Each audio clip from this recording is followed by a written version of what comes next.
औज़ुबिल्लाहिमिनश्शैतानिर्रजीम बिस्मिल्लाहिर्रहमानिर्रहीम। Pandora box की किस्त नंबर 2 लेके हाज़िर हो गया हूँ।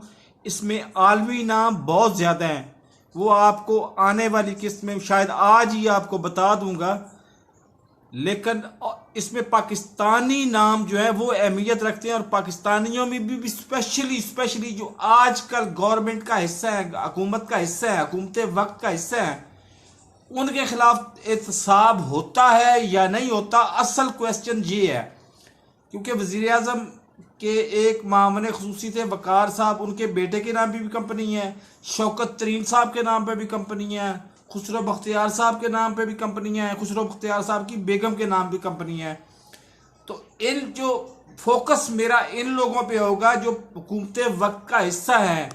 इमरान खान साहब के लिए ये इम्तिहान होगा कि इनके खिलाफ एक्शन लेते हैं या नहीं लेते।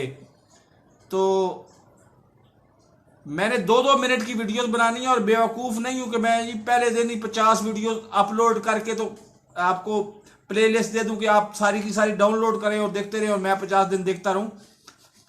मैं 3 महीने में वीडियोस अपलोड करूंगा एक एक करके। और दूसरे नंबर पे मैं फोकस इस बात पे रखूंगा कि आप मुझे भी वॉच टाइम देते रहें, और मैं गवर्नमेंट मौजूदा हुकूमत को भी टफ टाइम देता रहूं, ताकि वो इंसाफ कर सके, जिसकी मुझे उम्मीद है। साबका हुकूमतों से तो मुझे उम्मीद भी नहीं थी कि वो एहतसाब कर सकेंगी। इनसे मुझे उम्मीद है कि ये अपने अपने अंदर काली भेड़ों का एहतसाब कर सकेंगे। तो मेरे चैनल को अब तक सब्सक्राइब नहीं किया तो सब्सक्राइब कर लें, साथ रखे बेल आइकन को दबा के ऑल नोटिफिकेशन ऑन कर दें, ताकि मेरी हर नई आने वाली वीडियो का नोटिफिकेशन आपको बर वक्त मिल सके। अल्लाह हाफिज।